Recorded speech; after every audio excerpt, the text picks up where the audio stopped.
Hi guys, I'm Dahlia Schilling, and today I'm going to be talking about Bananas for Books, an examination of the effectiveness of an immersive summer reading program for fifth grade students.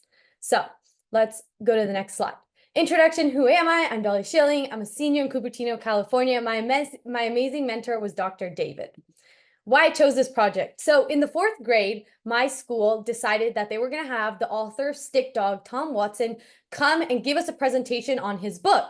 And while I was at recess, everyone around me starts going crazy. And they're like, we need a banana.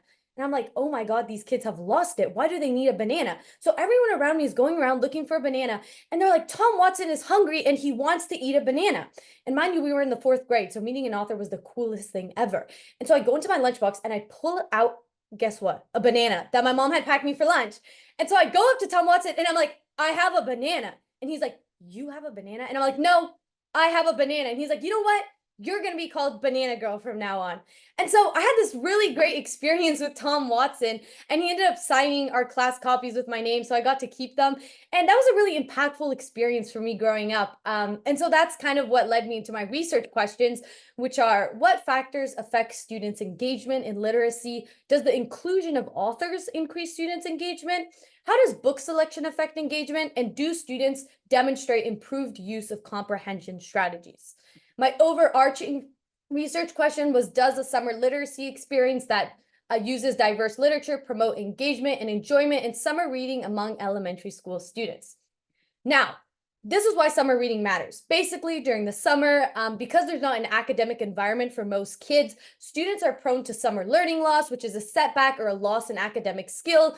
And while students in the fourth and fifth grade can read text independently for longer periods of time, they still really benefit from an educator to get that deeper meaning of a text. So how can reading ability be improved during the summer? Well, let's talk about first, what are the main components of literacy education? So the four main components are interest, which is the most important, comprehension, vocabulary, and writing.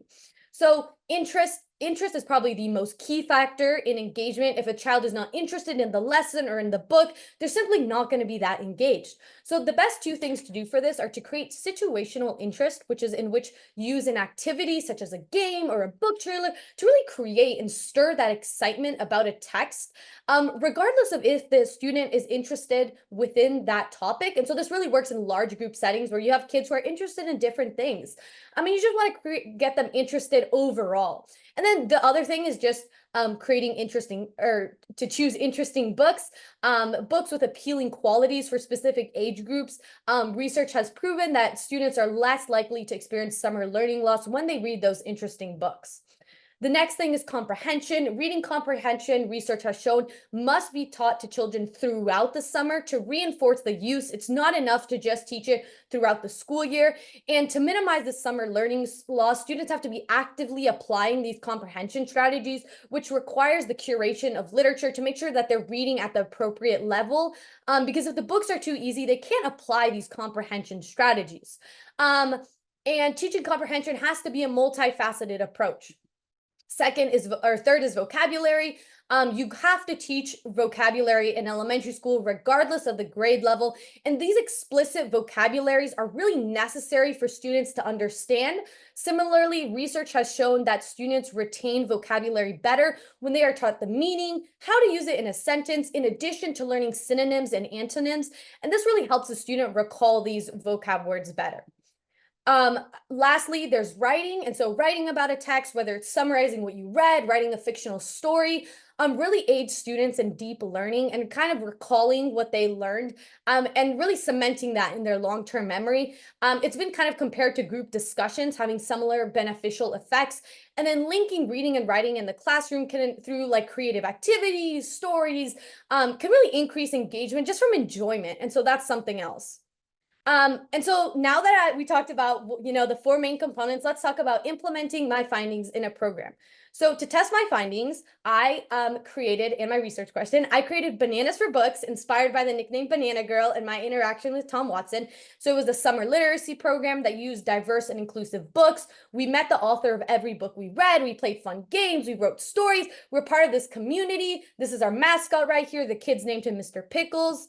And let's talk about some of the logistics of the program. And so all of the students in the program were going into the 5th grade. We had meetings once a week for 9 weeks throughout the summer. The sessions were 1 hour long. We met on Fridays at our local library. We spent 2 weeks reading one book, so half of the book, and then the other half. We completed a total of 4 books, and we'll talk a little bit more about how many kids were there, but we began with 6 students and we finished the program with 2. So these are all the books we read. You can just take a second. We got to meet all these authors over Zoom, amazing people. The authors, agreed to do this without compensation. And so that was really cool. Let's talk about some aspects of the program. Like I said, we got to meet all of these authors when we finished the book. And so that was really great. The kids loved that. We played a vocabulary game in which the kids had to utilize, you guessed it, the synonym, the antonym, the meaning, and the usage of the word in a sentence. And the vocabulary game was tailored to the subject of each book. So it was a little different every time, which was exciting. We also had group discussions about our questioning the author, which is the comprehension strategy we focused on. And we also wrote creative stories. I'm going to try to play a little clip really quick.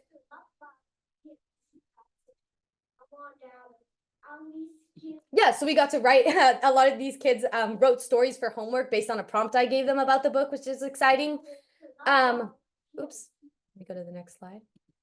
Okay, so the methodology, to measure these students' engagement, there was 2 coded discussions in which we had 2 observers observing for different types of engagement throughout our 15-minute questioning the author discussion. We had exit tickets at the end of every session, engagement rubrics, a parent questionnaire, and my own personal field notes and observations. So let's talk about the findings. So because there's lots of absences in the program, I decided to do a case study for one student. So that's student A. He attended 8 out of the 9 sessions. And he missed 1 session due to vacation. So student A kind of began the program as a reluctant reader. He was an only child. He kind of struggled to connect with his peers. He was kind of on the periphery of the classroom in the beginning. And in the first coding session, in which the coding sessions were 3 rounds of 4-minute intervals with a 1-minute break in between. So that added up 3-minute breaks, 12 minutes of observing with these 2 coders. And that added up to our 15-minute discussion. And so during the first session, he raised his hand 2 times, then he raised his hand once, shouted his answer at once, and in the third interval, he shouted out the answer 2 times. So he has pretty consistent engagement throughout this first session, in which he's kind of participating twice in different forms. In the final coding session, in the first interval, he raised his hand 5 times, he built on another student's comment 2 times, and he posed a question to his peers twice. In the second interval, he raised his hand 4 times, he built on another student's comment twice, and he posed a question to his peer 2 times. And then the third interval reflected a similar overall amount of participation. And so we can see not only did his amount of participation and engagement increase, but also kind of that form. It's like a deeper level of participation, asking questions, building on other students' comments. And so overall, in addition to the exit tickets and everything else, student A became more engaged throughout the program's duration due to these social connections he built and the aspects of the program. Well, what does that mean? So the 2 main reasons student A's engagement improved was due to the social connections he built throughout the program. In the beginning, like I said, he had trouble connecting with his peers. And by the end, he had built these connections with his peers, which made him more likely to respond or engage to other students' comment in the discussion, therefore increasing his own engagement. We also had, instead of only talking, he would only address me in the first coding session, respond to my questions. He began addressing his peers, asking them questions, responding to their comments.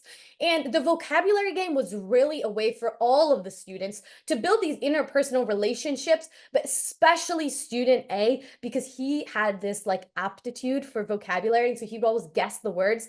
And so he really tried to help these other kids with hints. He tried to help them win. And so he really kind of built these friendships in the game, and he really enjoyed that.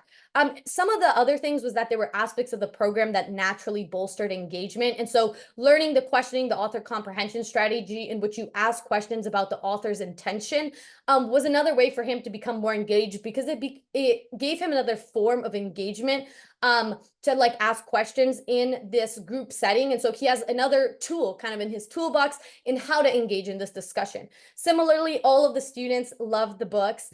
Student B, one of her comments said, "Better than the last book, I loved it." And so they were all just naturally very engaged in these books because of the curation of that.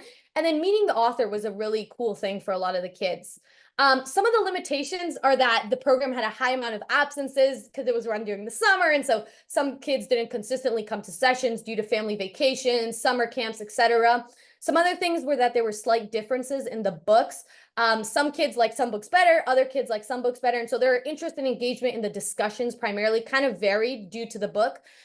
There was some author engagement variability. Some authors used more kid-friendly vocabulary. They were more engaging, and they were able to retain these students' attention throughout the entire Q&A session, while some kind of lost their interest maybe at around 15 minutes.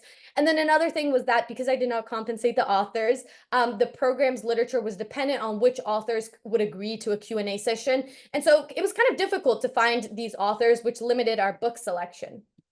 So thank you so much for listening. And I want to remind you all to go bananas for books. Thank you so much. Thank you, Dahlia. Okay, first of all, I want to go to Bananas for Books. Where were you when I was a kid?